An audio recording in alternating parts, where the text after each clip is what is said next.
नमस्कार भाइयों एवं बहनों। तो आज हम नए चैप्टर के साथ नए वीडियो को लेकर के आ रहे हैं। तो आज हम लोग नए चैप्टर में पढ़ेंगे विद्युत धारा। क्या पढ़ेंगे? विद्युत धारा। और उम्मीद करते हैं कि आप लोग पिछली क्लास को अच्छी तरीके से पढ़ रहे होंगे और रिवीजन भी कर रहे होंगे। ठीक, तो आज हम लोग नया चैप्टर लेकर के आ रहे हैं विद्युत धारा। तो चलते हैं, अपने लोग का नेक्स्ट चैप्टर है, शायद चौथा चैप्टर है, ठीक है ना। क्लास 10th फिजिक्स का चौथा चैप्टर है विद्युत धारा। क्या है भाई? विद्युत धारा, इलेक्ट्रिक करंट, इलेक्ट्रिक करंट। ठीक है, तो हम लोग ना इसमें बहुत चीज़ों को देखेंगे, आसान वे में देखेंगे, बहुत अच्छी तरीके से समझेंगे। ठीक है, तो सबसे पहले ना हम लोग इलेक्ट्रिक करंट के परिभाषा को देख लेते हैं। इलेक्ट्रिक करंट का परिभाषा क्या होता है।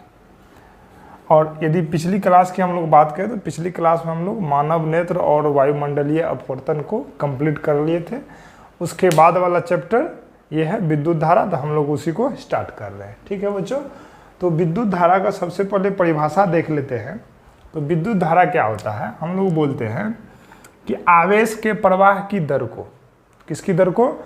आवेश के प्रवाह की दर को विद्युत धारा कहते हैं। तो पहले हम लोग परिभाषा लिख लेते हैं, आराम से बहुत कुछ समझेंगे, है कि नहीं। आवेश के प्रवाह की दर को, आवेश के प्रवाह की दर को विद्युत धारा कहते हैं, विद्युत धारा कहते हैं। ठीक है, आवेश के प्रवाह की दर को क्या कहते हैं? विद्युत धारा कहते हैं। ठीक, इसे आई से सूचित किया जाता है, इसे आई से सूचित किया जाता है, इसे आई से सूचित किया जाता है। ठीक है, मतलब विद्युत धारा को हम लोग किससे सूचित करते हैं? आई से। ठीक है, यदि हम लोग इसके फॉर्मूला की जिक्र करें, है कि नहीं, तो हम मान लेते हैं कि माना कि किसी चालक में, माना कि किसी चालक में टी समय में, माना कि किसी चालक में टी समय में क्यू आवेश, टी समय में क्यू आवेश प्रवाहित होती है, टी समय में क्यू आवेश प्रवाहित होती है। ठीक है, तो परिभाषा से क्या हो जाएगा? विद्युत धारा बराबर, इसीलिए विद्युत धारा बराबर, विद्युत धारा I बराबर क्या हो जाएगा? आवेश के प्रवाह की दर।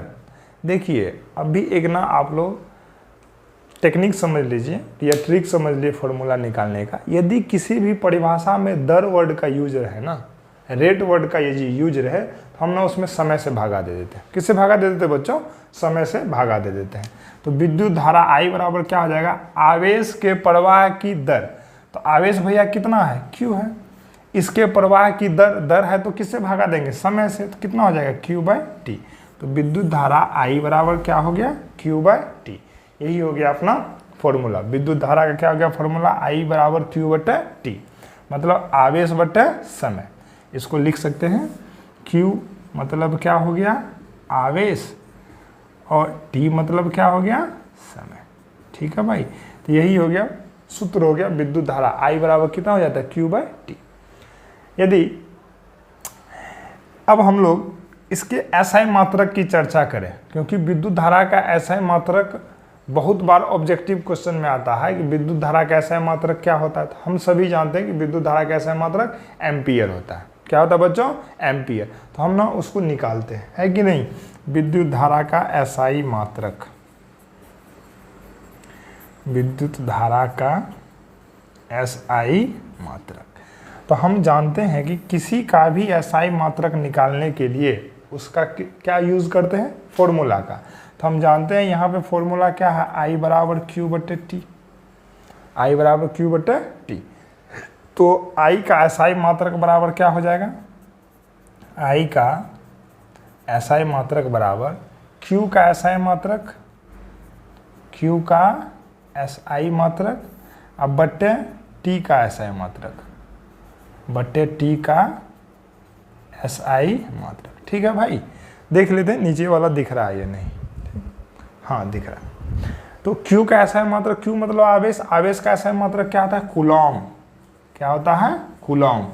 ये भी आप लोग ना ध्यान में रख लीजिएगा कि आवेश का ऐसा है मात्रक क्या होता है, कूलॉम। किससे सूचित करते हैं, C से। अब बट T का ऐसा है मात्रक क्या होता है, सेकेंड। क्या होता है भाई, सेकेंड। किससे सूचित करते हैं, T से। तो हम लोग क्या लिखेंगे इसको, कूलम पर सेकेंड, ऐसे, कूलम पर सेकेंड। क्या हो गया, कूलम पर सेकेंड। ठीक। तो यदि आपसे पूछे कि विद्युत धारा का ऐसा है मात्रक क्या होता है, तो क्या बोलिएगा, कूलम पर सेकेंड। ठीक है। तो सर आपने तो बोला एम्पियर होता है, जी एम्पियर होता है। एक कूलम पर सेकेंड को, ध्यान से देखिएगा, एक कूलम पर सेकेंड को ही हम लोग क्या बोलते हैं, एक एम्पियर। क्या बोलते हैं, एक एम्पियर। समझ में आ रहा है, मतलब एक कूलम पर सेकेंड को ही हम लोग क्या बोलते हैं, एक एम्पियर। ठीक। यदि एक एम्पियर को परिभाषित करने बोले, ये भी पूछता है एक एम्पियर को परिभाषित करें तो कैसे परिभाषित कीजिएगा। यदि एक सेकेंड में एक कूलम आवेश प्रवाहित होती है, ठीक है ना, यदि किसी चालक में एक सेकेंड में एक कूलम आवेश प्रवाहित होती है तो वही मान क्या कहलाता है, एक एम्पियर कहलाता है। वही क्या कहलाता है, एक एम्पियर। ठीक है। तो एक एम्पियर को हम लोग परिभाषित कर रहे हैं कि यदि किसी चालक में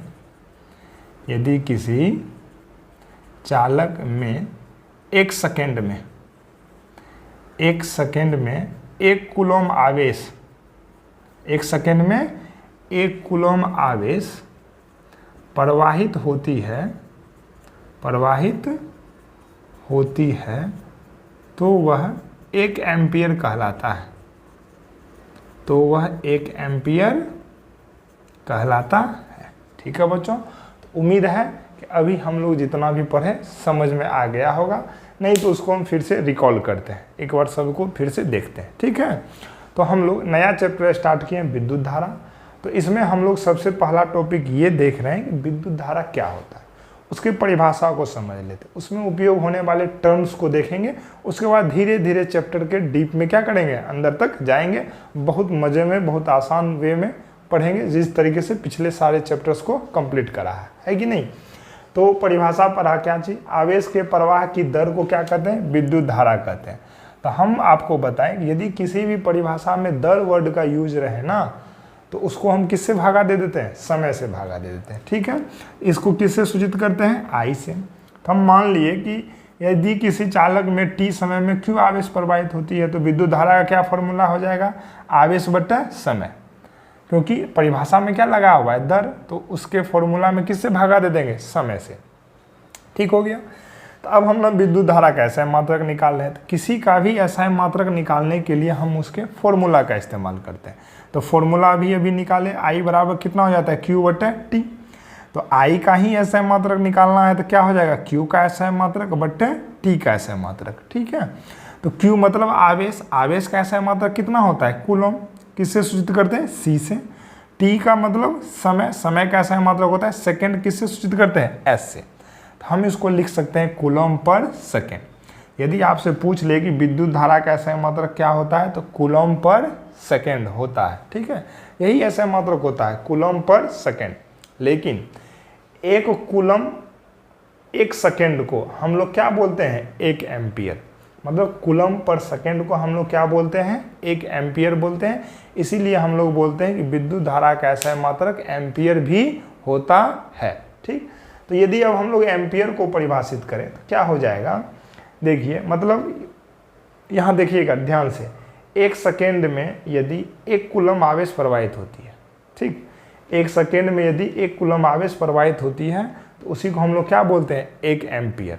मतलब यदि किसी चालक में एक सेकेंड में एक एम्पियर एक कूलम आवेश प्रवाहित होती है तो उसी परिमाण को क्या बोलते हैं हम लोग, एक एम्पियर बोलते हैं। समझ में आ गया। तो उम्मीद है कि सारा का सारा वर्ड समझ में आ गया होगा। आप लोग स्क्रीनशॉट लेकर के इसके नोट्स तैयार कीजिए, तब तक हम बोर्ड को इरेज कर रहे हैं। अब देखिए, इस चैप्टर में एक छोटा सा टॉपिक पढ़ना है, परमाणु। एक्चुअली ये तो टॉपिक है केमिस्ट्री का, जिसमें आप लोग बहुत अच्छी तरीके से पढ़े होंगे। केमिस्ट्री वाले सर बहुत अच्छी तरीके से बताए भी होंगे, नहीं बताए हैं तो आगे बताएंगे, है कि नहीं। लेकिन फिजिक्स में इसका थोड़ा सा यूज़ है, तो हम ना थोड़ा सा जिक्र कर लेते हैं। क्या है, परमाणु, ठीक है। अंग्रेजी होता है इसका एटम्स, परमाणु, एटम, ठीक है। तो हम जानते हैं कि दुनिया का जितना भी पदार्थ है, दुनिया का जितना भी पदार्थ है वो सभी परमाणुओं से मिलकर बना हुआ है। वो सभी किससे मिलकर बना हुआ है? परमाणुओं से मिलकर बना हुआ है, ठीक। और परमाणु में कितने कण पाए जाते हैं? 3 कण पाए जाते हैं, इलेक्ट्रॉन, प्रोटॉन और न्यूट्रॉन। उसी चीज़ को हम लोग देखने वाले हैं कि इलेक्ट्रॉन कहाँ रहता है, प्रोटॉन कहाँ रहता है कि नहीं। प्रोटॉन का मान कितना होता है, इलेक्ट्रॉन का मान कितना होता है, द्रव्यमान कितना होता है, उसी चीज़ को हम लोग देखने वाले, ठीक है। तो हम लोग परमाणु को परिभाषित करते हैं, है कि नहीं। पदार्थ परमाणुओं से मिलकर बना है। पदार्थ परमाणुओं से मिलकर बना है। पदार्थ परमाणुओं से मिलकर बना है, परमाणुओं से मिलकर बना है। तथा छोड़िए, पदार्थ परमाणुओं से मिलकर बना है, परमाणु में 3 मौलिक कण पाए जाते हैं, या परमाणु 3 मौलिक कण से मिलकर बना है। परमाणु 3 मौलिक कण से मिलकर बना है, ठीक है। तो कौन कौन मौलिक कण से मिलकर बना हुआ है तो हम लोग देख लेते हैं। पहले नाम देख लेते हैं, उसके बाद परमाणु में उसका जगह देखेंगे। पहला है इलेक्ट्रॉन। अंग्रेजी में ये लिखना आसान है, ठीक है ना। दूसरा है इलेक्ट्रॉन, अंग्रेजी में लिखना आसान है, इसीलिए अंग्रेजी वर्ड यूज़ कर लेते हैं। दूसरा है प्रोटॉन, हिंदी लिख सकते हैं आप लोग। तीसरा नंबर है न्यूट्रॉन। क्या है भाई? न्यूट्रॉन, ठीक है ना। इलेक्ट्रॉन, प्रोटॉन और न्यूट्रॉन। तो हम लोग ना एक डायग्राम से समझने का कोशिश करते हैं। मान लिए ये अपना ये परमाणु है, ये क्या है? परमाणु है, ठीक। और परमाणु के बीच वाले भाग को, ठीक है, उसको बोलते हैं नाभिक। क्या बोलते हैं? नाभिक। क्या बोलते हैं इसको? नाभिक। ये मान लिए परमाणु है, जस्ट समझने का कोशिश करते हैं। और केंद्र जो है, परमाणु का जो केंद्र है, बीच वाला भाग है, उसको हम लोग क्या बोलते हैं? नाभिक। और नाभिक में ही कैसा आवेश होता है? प्लस आवेश होता है। कैसा आवेश होता है? प्लस। इसको हम लोग बोलते हैं प्रोटॉन। इसको क्या बोलते हैं? प्रोटॉन। मतलब नाभिक में क्या पाया जाता है? प्रोटॉन पाया जाता है। अब प्लस एक होता है न्यूट्रॉन। प्लस एक क्या होता है? न्यूट्रॉन, ठीक है ना। मतलब नाभिक में कौन कौन पाया जाता है? प्रोटॉन पाया जाता है और न्यूट्रॉन। प्रोटॉन पे कैसा आवेश होता है? प्लस आवेश। और न्यूट्रॉन पे कोई भी आवेश नहीं होता है, ठीक है ना। हम सारी चीज़ों को लिखेंगे भी, है कि नहीं। तो और इलेक्ट्रॉन कहाँ होता है? इलेक्ट्रॉन नाभिक के चारों ओर अपनी विशिष्ट कक्षाओं में घूमते रहता है। हम कौन सा वर्ड यूज कर रहे हैं? इलेक्ट्रॉन नाभिक के चारों ओर अपनी विशिष्ट कक्षाओं में क्या करते रहता है? घूमते रहता है। अपनी विशिष्ट कक्षाओं में इस तरीके से यहाँ भी रहता है। सभी इलेक्ट्रॉन्स अपनी अपनी विशिष्ट कक्षाओं में क्या करते रहता है? घूमते रहता है, नाभिक के चारों ओर चक्कर लगाते रहता है। बातें समझ में आ गई है कि नहीं? अब सारी चीज़ों को हम लोग लिख लेते हैं। इलेक्ट्रॉन पहले इसको लिख लिया, हम इसी पे इरेज कर करके लिखते जाएंगे, ठीक है, कोई दिक्कत नहीं। चलिए अब देखते हैं इलेक्ट्रॉन को। इलेक्ट्रॉन क्या होता है? देखिए ध्यान से समझना है। इलेक्ट्रॉन क्या होता है? इलेक्ट्रॉन पे ऋण आवेश होता है। इलेक्ट्रॉन पे कैसा आवेश होता है? ऋण आवेश। इलेक्ट्रॉन पे ऋण आवेश होता है। कैसा आवेश होता है? ऋण आवेश होता है। तो इसको कैसे सूचित करते हैं? तो इसे E माइनस से सूचित किया जाता है। इसे E माइनस से सूचित किया जाता है। उम्मीद है कि हम बेस से पढ़ा रहे हैं, ठीक है। एक छोटे छोटे वर्ड को भी लिख रहे हैं, आप लोगों को समझ में आ रहा होगा। तो ये रहता कहाँ है? ये नाभिक के चारों ओर। कहाँ रहता है? नाभिक के चारों ओर अपनी विशिष्ट कक्षाओं में। नाभिक के चारों ओर अपनी विशिष्ट कक्षाओं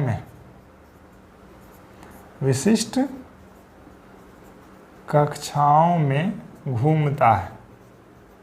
नाभिक के चारों ओर अपनी विशिष्ट कक्षाओं में घूमता है। यहाँ तक समझ में आ गया। तो सर इसका परिमाण कितना होता है? तो इलेक्ट्रॉन का परिमाण E माइनस बराबर होता है, इस पर तो माइनस चार्ज होता है, तो -1.6 इंटू 10⁻⁻19 कूलम कितना होता है? -1.6 गुना 10⁻⁻19 कूलम। ये इसका परिमाण का वैल्यू पूछा जाता है कि नहीं। यहाँ पर माइनस इसीलिए लगा दिए हैं क्योंकि इलेक्ट्रॉन का मान कैसा होता है? ऋण आवेश वाला होता है। ठीक है सर, इसका ना द्रव्यमान कितना होता है? इलेक्ट्रॉन का द्रव्यमान कितना होता है? ठीक है भाई, इलेक्ट्रॉन का द्रव्यमान होता है 9.1 इंटू 10⁻31 kg। ठीक है ना, इतना इसका क्या होता है? द्रव्यमान होता है। तो उम्मीद करते हैं कि इलेक्ट्रॉन के बारे में जानकारी प्राप्त हो गई होगी कि इलेक्ट्रॉन नाभिक के चारों ओर अपनी विशिष्ट कक्षा में घूमता है। इलेक्ट्रॉन पे ऋण आवेश होता है। कैसा आवेश होता है? ऋण आवेश होता है। ठीक है ना, और वो नाभिक के चारों ओर विशिष्ट कक्षाओं में घूमता है। इसको सूचित करते हैं E माइनस से। ठीक है ना, और इसका परिमाण होता है -1.6 इंटू 10⁻⁻19 कूलम। तो माइनस क्यों लगा दिए? क्योंकि माइनस इस चीज़ को दर्शाता है कि इसका आवेश कैसा है? ऋण है। ठीक है ना, और द्रव्यमान कितना होता है? 9.1 इंटू 10⁻31 kg। स्क्रीनशॉट लेकर के इस चीज़ को इलेक्ट्रॉन के बारे में लिख लीजिए। अब हम लोग चलते हैं प्रोटॉन के बारे में।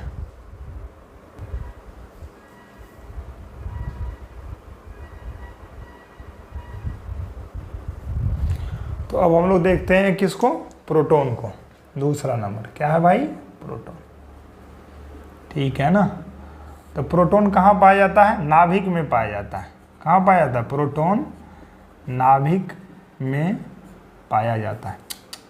नाभिक में पाया जाता है। ठीक है ना, इसे किसे सूचित करते हैं? P+ से इसे सूचित किया जाता है।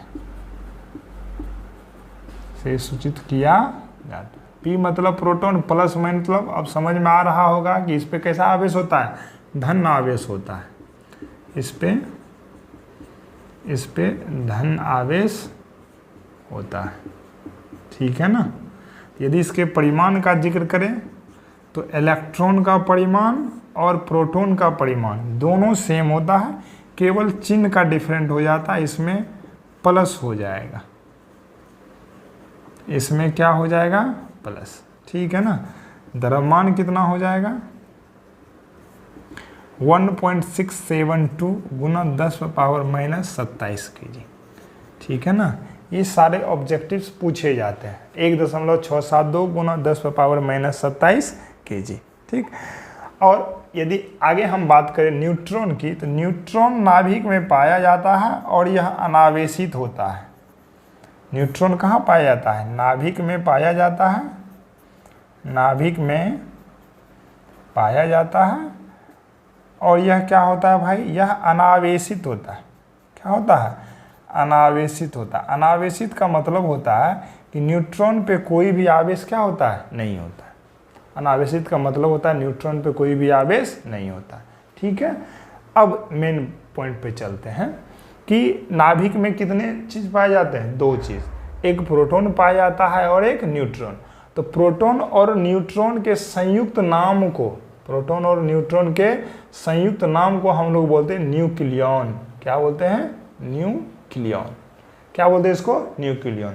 तो इस वर्ड को समझिएगा। यदि कोई स्टूडेंट आपको न्यूक्लियॉन बोलता है तो इसका मतलब है कि वो प्रोटॉन भी बोल रहा है और न्यूट्रॉन भी बोल रहा है। न्यूक्लियॉन का मतलब ही हो गया दोनों, प्रोटॉन और न्यूट्रॉन।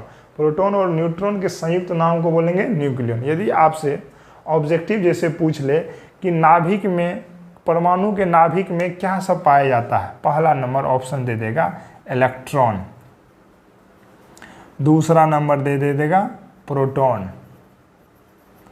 तीसरा नंबर दे देगा न्यूक्लियॉन न्यूट्रॉन, चौथा नंबर दे देगा न्यूक्लियॉन। तो कौन सा ऑप्शन लगाइएगा? पांचवा नंबर दे देगा इनमें सभी। तो कौन सा मारिएगा कि पूछ रहा है क्वेश्चन आपको परमाणु के नाभिक में क्या पाया जाता है? तो भाई प्रोटॉन भी पाया जाता है और न्यूट्रॉन भी पाया जाता है, लेकिन प्रोटॉन और न्यूट्रॉन के संयुक्त नाम को क्या बोलते हैं? न्यूक्लियन। तो आप किस में टिक कीजिएगा? न्यूक्लियन में। किस में टिक कीजिएगा? न्यूक्लियन में। कोई दिक्कत? उम्मीद है कि आपको इलेक्ट्रॉन, प्रोटॉन, न्यूट्रॉन और एटम्स, परमाणु का संक्षिप्त विवरण पता चल गया होगा। ठीक, अब इसके साथ ही हम लोग विद्युत धारा के नेक्स्ट टॉपिक की ओर बढ़ते हैं। ठीक है, तब तक आप लोग इसका स्क्रीनशॉट लेकर के लिखिए।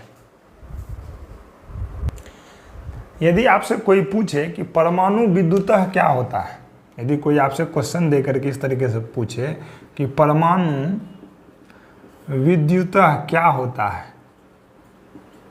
विद्युतः क्या होता है, या तो डैश वाला क्वेश्चन पूछ दे, तो उत्तर में क्या लिखिएगा?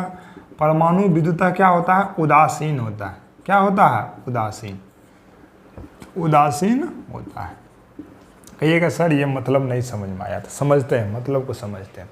क्या होता है कि अभी तो ये मार्कर भी एक प्रकार क्या है? पदार्थ है, और ये भी परमाणु से मिलके बना है। यदि ये भी परमाणु से मिलके बना तो इसमें भी इलेक्ट्रॉन भी है, प्रोटॉन भी है और न्यूट्रॉन भी है। ठीक है, अभी यह विद्युतः उदासीन है। विद्युतः उदासीन का मतलब यदि हम इसको अभी छू रहे हैं तो हमको करंट नहीं लग रहा है, करंट का अनुभव नहीं हो रहा है। क्यों नहीं हो रहा है? क्योंकि यह विद्युतः क्या है? उदासीन है। तो यह विद्युतः उदासीन कैसे है? कैसे है उसको देखते हैं। क्योंकि सभी पदार्थ में इलेक्ट्रॉन और प्रोटॉन की संख्या क्या है? बराबर है। सभी पदार्थ में इलेक्ट्रॉन और प्रोटॉन की संख्या क्या है? बराबर है। मतलब यदि ये मार्कर है, मार्कर में यदि हम मान लेते हैं कि 100 इलेक्ट्रॉन है, तो प्रोटॉन भी कितना होगा? 100। प्रोटॉन भी कितना होगा? 100। और 100 प्लस और 100 माइनस मिल करके कट करके कितना हो जाता है? 0। इसीलिए हम बोलते हैं यह विद्युतः क्या है? उदासीन है। यह विद्युतः क्या है? उदासीन। ठीक, तो कोई सभी पदार्थ परमाणु से मिलकर बना हुआ है और सभी पदार्थ विद्युतः उदासीन होता है, क्योंकि उसमें इलेक्ट्रॉन की संख्या और प्रोटॉन की संख्या क्या होती है? बराबर होती है। ठीक है ना। यदि आपसे पूछ ले कोई कि यदि विद्युतः उदासीन नहीं हो तो क्या होगा?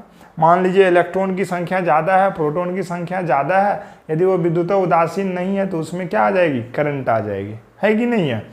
समझ में आ रहा है ना। तो इसीलिए हर एक पदार्थ विद्युतः क्या होता है? उदासीन होता है। इसका कहने का ये मतलब है कि उसमें इलेक्ट्रॉन की संख्या और प्रोटॉन की संख्या दोनों क्या होती है? बराबर होती है। बराबर होने के बाद कट करके कितना हो जाता है? शून्य हो जाता है। कोई दिक्कत? तो ये क्वेश्चन आप लोग लिख लीजिएगा कि पदार्थ या परमाणु विद्युतः क्या होता है? तो क्या होता है? उदासीन होता है। क्यों उदासीन होता है? क्योंकि उसमें इलेक्ट्रॉन की संख्या और प्रोटॉन की संख्या दोनों क्या होती है? बराबर होती है। ठीक है, अब बच्चों हम लोग देखते हैं आवेश। क्या देखते हैं? आवेश। आवेश का परिभाषा देखेंगे, प्लस चार्ज देखेंगे, पॉजिटिव चार्ज, नेगेटिव चार्ज को देखेंगे। है कि नहीं? चलिए इसको तो तक आप लोग लिख लीजिए। तो बच्चों अब हम लोग देख रहे हैं नेक्स्ट टॉपिक है आवेश, चार्ज। ठीक है ना। तो आवेश का परिभाषा क्या होता है देखिएगा। आवेश पदार्थ की इकाई की विशेषता है जो प्रोटॉन की तुलना में, किसकी तुलना में? प्रोटॉन की तुलना में अधिक या कम इलेक्ट्रॉन्स की सीमा को व्यक्त करता है। जो प्रोटॉन की तुलना में अधिक या कम इलेक्ट्रॉन की सीमा को क्या करता है? व्यक्त करता है। तो इस लाइन को ना अभी हम नेक्स्ट स्टेप में समझने का कोशिश करेंगे। है कि नहीं? देखते हैं आवेश के प्रकार। क्या देखते हैं? आवेश के प्रकार, टाइप्स ऑफ चार्ज। आवेश के प्रकार, टाइप्स ऑफ चार्ज। तो भाई आवेश कितने प्रकार के होते हैं? 2 प्रकार के होते हैं। एक होता है पॉजिटिव चार्ज, एक होता है पॉजिटिव चार्ज, धन आवेश। क्या होता है हिंदी उसका? धन आवेश। और एक होता है, दूसरा नंबर होता है नेगेटिव चार्ज, ऋण आवेश। क्या होता है? Negative charge. क्या होता है हिंदी उसका? ऋण आवेश। क्या होता है हिंदी उसका? ऋण आवेश। ठीक है बच्चों। तो अब हम लोग पॉजिटिव चार्ज, नेगेटिव चार्ज और इस वर्ड का यूज करते हैं, इस वर्ड का यूज करते हैं। मतलब प्रोटॉन की तुलना में इलेक्ट्रॉन अधिक हो या कम हो। ठीक है ना, उसी को हम लोग क्या बोलते हैं? आवेश। ध्यान से देखिए, पॉजिटिव चार्ज। ठीक है, हम लोग जानते हैं कि परमाणु में कितने आवेश? 2 आवेश, इलेक्ट्रॉन और प्रोटॉन। तो प्रोटॉन पे इलेक्ट्रॉन पे माइनस चार्ज, प्रोटॉन पे प्लस चार्ज। तो यदि आपको परिभाषा बनाने का मन हो धन आवेश का, वैसे तो परिभाषा बहुत हो सकता है, तो हम आसान वे वाला परिभाषा को यूज़ कर रहे हैं। धन आवेश का परिभाषा कैसे बनाइएगा, बोलिएगा ये कि धन आवेश ये हो गया यदि उसमें प्रोटॉन की संख्या इलेक्ट्रॉन की संख्या से क्या है, अधिक है। या तो हम ये बोल सकते हैं कि इलेक्ट्रॉन की संख्या प्रोटॉन की संख्या से क्या है, कम है, मतलब प्रोटॉन अधिक है और प्रोटॉन पे कैसा चार्ज है, प्लस चार्ज, इसीलिए हम बोल दिए वो कैसा हो गया, धन आवेश। कैसा हो गया, धन आवेश। ठीक है, तो लिख लेते हैं, यदि किसी पदार्थ में या परमाणु में, यदि किसी पदार्थ में, ठीक है ना, प्रोटॉन की संख्या इलेक्ट्रॉन की संख्या से कम हो, अधिक हो, प्रोटॉन की संख्या इलेक्ट्रॉन की संख्या से अधिक हो, इलेक्ट्रॉन की संख्या से अधिक हो, ठीक है ना, कैसा आवेश कहलाएगा, धन आवेश। कैसा आवेश कहलाएगा, धन आवेश, ठीक है ना। उसी प्रकार अब हम लोग नेगेटिव चार्ज को यदि परिभाषित करें तो कैसे परिभाषित कीजिएगा, इसमें न किसकी संख्या अधिक होएगी, इलेक्ट्रॉन की। तो हम बोल सकते हैं यदि किसी पदार्थ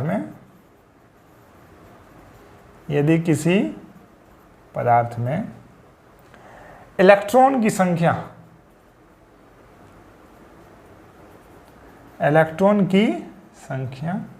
प्रोटॉन की संख्या से अधिक हो, प्रोटॉन की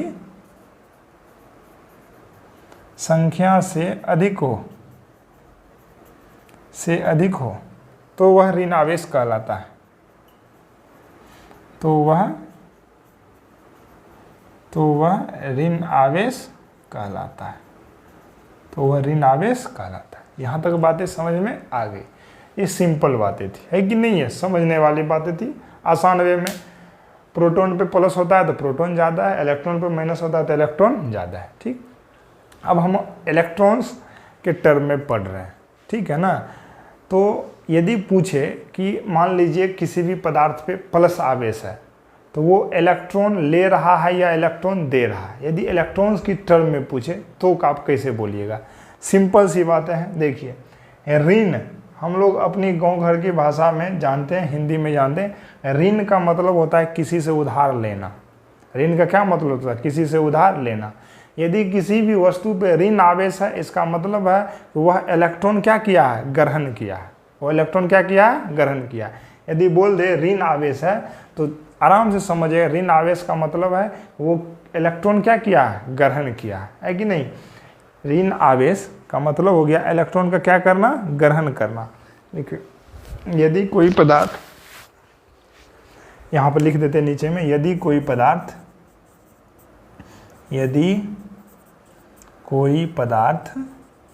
इलेक्ट्रॉन ग्रहण करता है, इलेक्ट्रॉन प्राप्त करता है तो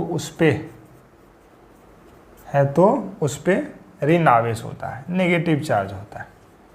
तो उस पे नेगेटिव चार्ज होता है। उम्मीद है बच्चों कि बहुत ही आसान वे में छोटे छोटे वर्ड में समझाने का कोशिश कर रहे हैं।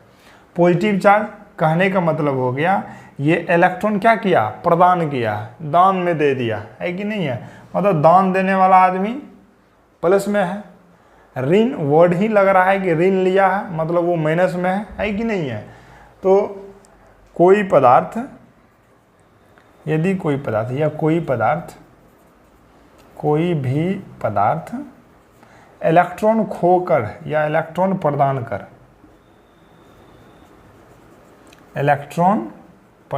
कर या खोकर धन आवेशित होता है, या क्या सर, खोकर धन आवेशित होता है, खोकर धन आवेशित होता है।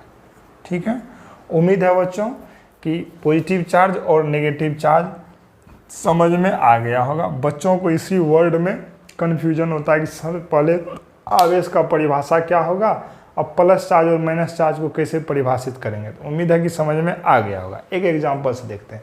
मान लेते हैं कि कोई पदार्थ है A और उस पर मान लीजिए लिखा हुआ है 2+ या 2+। ठीक है ना।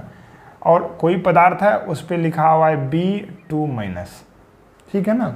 मतलब यदि हम आपसे पूछे कि इस पे कौन सा चार्ज है, प्लस चार्ज, तो इस पे कैसा चार्ज है, ऋण चार्ज, माइनस चार्ज, तो हम बोल सकते हैं कि ये इलेक्ट्रॉन क्या किया है, लिया है, ऋण में लिया है। क्या को लिया है, तो 2 को लिया है।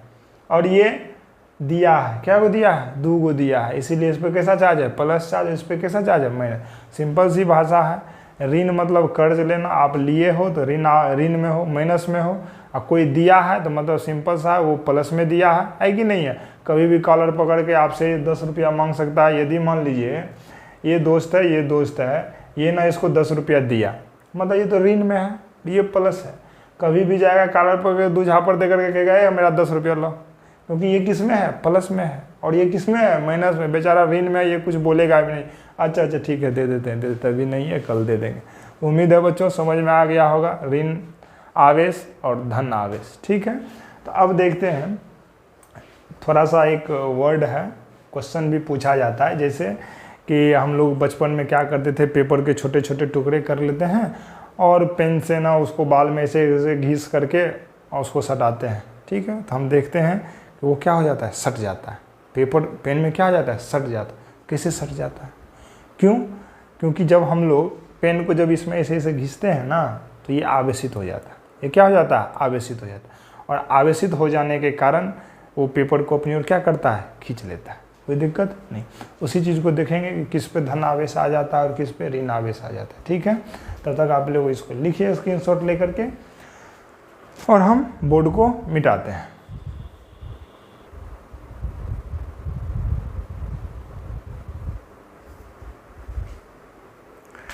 तो बच्चों 2 क्वेश्चन देख लेते हैं। कांच की छड़ को जब हम लोग रेशम के कपड़े से रगड़ते हैं तो कांच की छड़ पे कौन सा आवेश उत्पन्न होता है। ये आप लोगों को ऑब्जेक्टिव पूछा जाता है, तो इसको आप लोग ध्यान में रख लीजिएगा कि कांच की छड़ पे कैसा आ जाता है, पॉजिटिव चार्ज। कैसा चार्ज आ जाता है, पॉजिटिव चार्ज, ठीक है। और रेशम के कपड़े पर कैसा चार्ज, इस पर पॉजिटिव आ गया तो इस पर कैसा चार्ज आ जाएगा, नेगेटिव चार्ज। कैसा चार्ज, नेगेटिव चार्ज। इसका ये मतलब हुआ, सिंपल सी बात है, समझिएगा।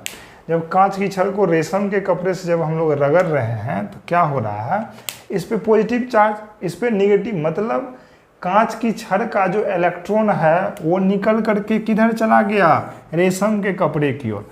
कांच के जो छड़ का जो इलेक्ट्रॉन है ये किधर चला गया, रेशम के कपड़े की ओर। मतलब ये देने वाला हो गया, ठीक है ना, दाता हो गया, और ये ऋण लेने वाला हो गया, ऋण करता हो गया, है कि नहीं। तो मतलब इस पे कैसा चार्ज हो गया, नेगेटिव चार्ज, इस पे पॉजिटिव। कहने का ये मतलब है कांच की छड़ से इलेक्ट्रॉन निकल कर किधर की ओर चला जाता है, रेशम के कपड़े की ओर चला जाता है, ठीक है ना। सिंपल सी बात है। उसी तरह जब एबोनाइट की छड़ को जब हम ऊन के कपड़े से रगड़ते हैं तो एबोनाइट की छड़ पे नेगेटिव चार्ज और ऊन के कपड़े पे कैसा चार्ज, पॉजिटिव चार्ज। ऊन के